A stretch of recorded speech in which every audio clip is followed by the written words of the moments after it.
Hello दोस्तों, आज मैं बात करूंगा आपसे द ग्रेट चाइनीज़ फैमिन के बारे में।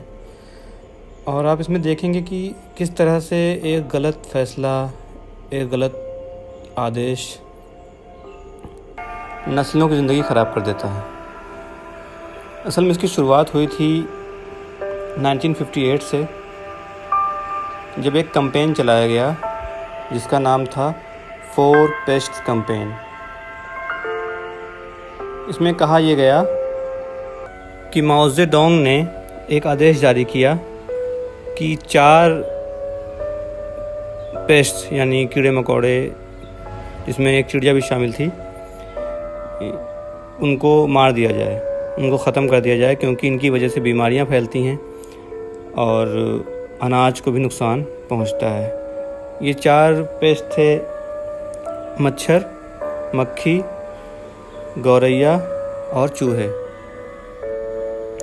तो लोगों को बताया ये गया कि मच्छरों से मलेरिया फैलता है, चूहों से प्लेग फैलता है और मक्खियों से हैज़ा, और चिड़िया जो है यानी गौरैया जो है, स्पैरो है, उसकी वजह से अनाज को बहुत नुकसान पहुंचता है। ये सारा अनाज खा जाती हैं, जिसकी वजह से हमारी आर्थिक स्थिति जो है वो ख़राब होती जाती है।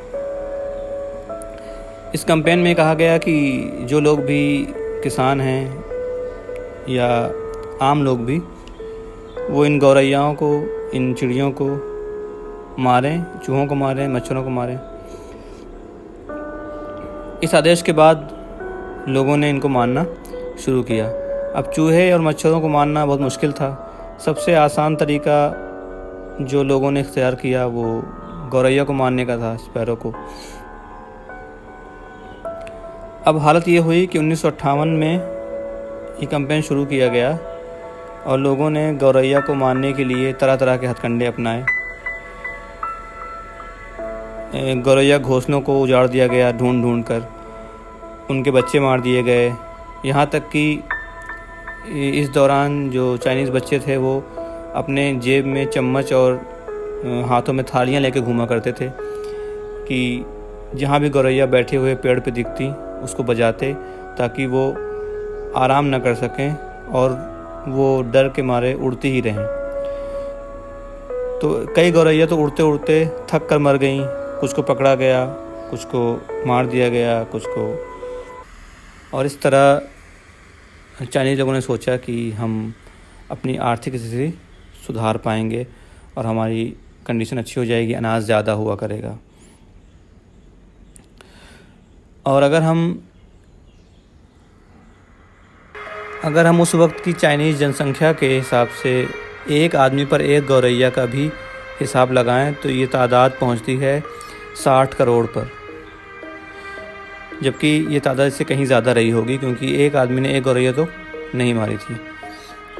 बहरहाल इसकी वजह से हुआ ये कि गौरैया ख़त्म होने लगी और अनाज बचने लगा। होना तो यही चाहिए था, लेकिन हुआ इसका उल्टा। जब गौरैया सारी ख़त्म हो गई तो अगले साल यानी 1959 में, बल्कि 2 साल उसके आगे,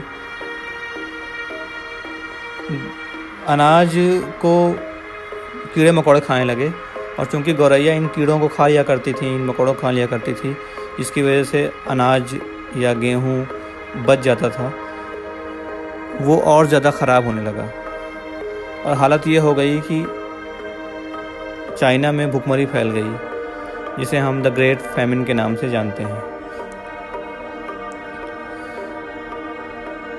लोगों को खाने के लाले पड़ गए, अनाज बिल्कुल नहीं होता था। और अब जब सरकार ने ये देखा तो उन्होंने ये आदेश दिया कि अब गौरैया को कोई नहीं मारेगा। लेकिन ये आदेश मानते मानते भी साल भर लग गए और लोगों ने गौरैया को मारना छोड़ा नहीं। इस तरह अगले आने वाले 5 साल यानी 1958 से लेकर 62 तक इतने ख़राब हालात में चाइना रहा कि लाखों लोग भूख से मर गए और हालत बद से बदतर होती चली गई। और इसका खामियाजा, इस गलत आदेश का, स्पैरो को मारने का गलत आदेश का खामियाजा चाइना ने अगले कई सालों तक भुगता और ज़िंदगी को पटरी में आने में कई साल लग गए। ये जो तस्वीर आप देख रहे हैं इसमें माओ ज़ेडोंग जो हैं वो आदेश पढ़ रहे हैं जिसके ज़रिए स्पैरो को मारने का आदेश दिया गया था। और माओ ज़ेडोंग चाहते थे कि चाइना जो है वो पेस्ट से फ्री हो जाए और सब कुछ बहुत अच्छा हो जाए, लेकिन वो शायद प्रकृति से लड़ना चाहते थे जिसमें वो बुरी तरह हार गए और चाइना ने इससे बड़ी भूखमरी अपनी इतिहास में कभी नहीं देखी थी। ये गलत फ़ैसला चाइना के लिए हमेशा का दाग बन गया। शुक्रिया दोस्तों।